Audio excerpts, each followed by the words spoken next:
And I eat dairy about once or twice a week, usually cottage cheese for my calcium and for no other reason. But other than that, I'm pretty much vegan. So we should define it. Vegan meaning you can stay away from anything from animals, right? Yes, so anything animal related, and so that includes meat, fish or dairy. And eggs. The big loss for me would be cheese. That's the thing I don't... Yeah. You can be a vegan but still eat cheese. Well, there is vegan cheese, and they make vegan cheese from nuts and things, which apparently I have to say I've never tried it.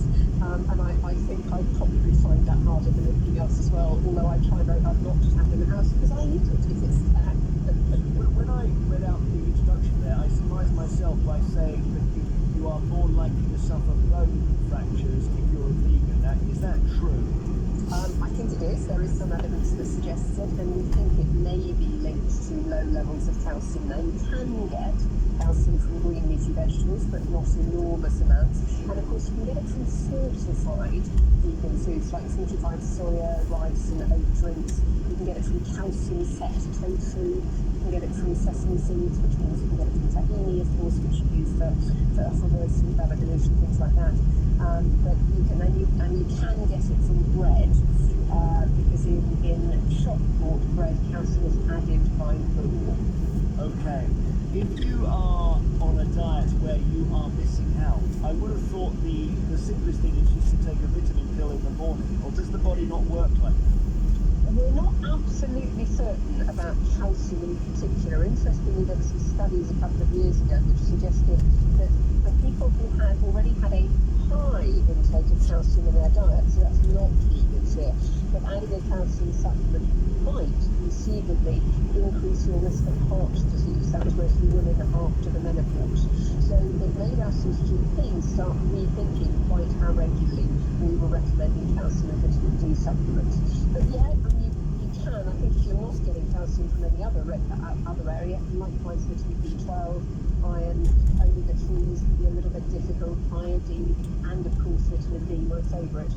We recommend that everybody takes vitamin D supplement during the winter months, and I certainly take one all year round. But you could take those in supplement form. But one thing I would say is if you are going to go vegan, if you're not going to be deficient in all sorts of micronutrients, it is not simply a question of substituting chips and white bread, chip butties, for healthier foods. You do need to take a bit more care of your diet, and you can eat really deliciously and really healthily on the whole. So what classic mistakes do people make when they go vegan in terms of missing out things they need? I think if people are going vegan and haven't thought seriously about it and they're not cooking from scratch, and I've had quite a lot of patients over the years, particularly, for instance, young people who may be, time poor, don't have a lot of cash, they will go for an awful lot of refined carbs, and that is not a healthy way to live. Okay. Becca in London texts and says, I'm a vegetarian and I'm doing January for the first time. I'm using nutritional yeast in my sauces and smoothies, but what else do I need? I've heard flaxseed is good. Yep, so omega-3s and plant versions. So omega-3s are really, really good for your heart. Plant versions contain something called alpha-linoleic acid, but they're not converted in your body quite as efficiently, and flaxseed can be quite a good way of getting that. Also chia seed, rapeseed, soya, and walnuts, which of course are also vegan. The nutritional yeast is almost certainly when we're looking at fortification. For instance, Marmite is fortified with vitamin B12, and you can also get it in fortified breakfast cereals and unsweetened soya drinks and things, but that really can be quite difficult to get otherwise. We use B12 to make red blood cells. We use it to release energy from food, and we also use it to use your body needs B12 in order to use folate, which is also used for red blood cells, but it's mostly in meat, fish, dairy, but it's also in some fortified cereals, but it's one of the few vitamins that's basically not found at all in fruit. John in Kent has got the classic question here. Hi, John. Hi. You're going vegan this month for the first time, are you?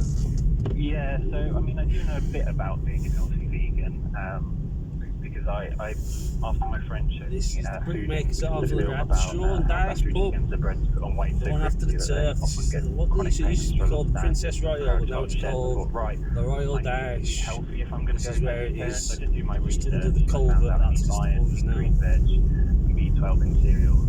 And even when I gave up fish, I actually went to Burnley Town Centre. Used to be Caps Whiskers on left here. A few years ago now, but that went to 90s, 2000. I actually not only need to take station on his right. Also better take a multivitamin. The COVID centre on the left. Is there anybody in it today? Supposed to be getting thousands of COVID tests a day, aren't we? So I haven't really done my research. There's the same guy stewing in it. Sarah, what do you think? Floodlights on. It really is a question of There's a few cars in car park. Yes, that's the staff. Quite right about the iron, but pulses have got a reasonable amount of iron, dark green leafy vegetables, nuts, fruits, the dried fruit and so on. Is there anybody in there? Nobody queuing up today. But interestingly, one of the Nobody there. Of being in one of the highest risk groups for iron deficiency, and that's young women, because they often have Big Tesco on left, police station on right, the county, the Burnley Court's on the right. Traffic up here is terrible. I'll show you the shortcut, how to get past all the traffic, going up onto Trafalgar where the McDonald's is. This right hand lane is absolutely jammers 99% of the time. It takes you 15 minutes to get through this. So if you're not going to, even if you're going to McDonald's, this would be a quick way for you.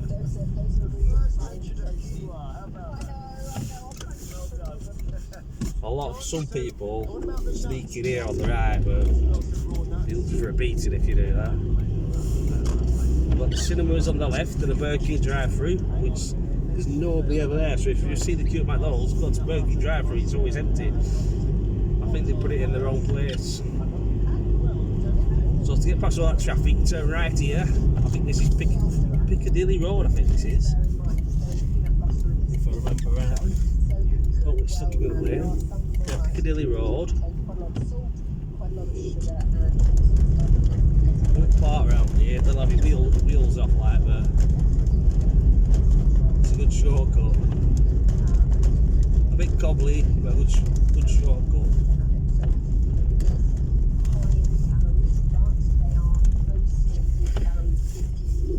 Apart from speed bumps. Well done, John. I'll get the peanut butter past there. Thank you, John. Take care. Just before we play some music. Everybody's coming up this way now, but it looks a bit. This is usually no traffic at all on this road. I'm assuming we're not talking about salted peanuts here. Salted peanuts, of course, very high in salt, and we all as a nation tend to eat too much salt. We probably have at least a third more salt than we should, and salt, which is the sodium rather than the salt itself. It's the sodium and salt that's the problem. Usually you just see the taxi drivers taking this shortcut. High blood pressure. Public Health England has said if we could all reduce our salt intake by just 1 gram a day, we could save over 1,000 First time I've ever seen, apart from a taxi drivers, any cars coming this way. What about cashew nuts? Well, again, are they salted or are they not? They Not going to let me have it. Right here, over the railway lines. Left turn. There's a nice little burger van across the road from here if you're at McDonald's. Turn left to get out to Burnley, up to the waterway, and you've just saved yourself at least 10 minutes, probably 15 minutes there. This is the road going up to the roundabouts where the motorway is. Just making sure we keep our health strong in January. So I'll leave it at that because I'm going to be stuck in traffic. There's a shortcut around this, but I didn't go on it. But I'll leave it at that once I've stopped. And we'll see you later.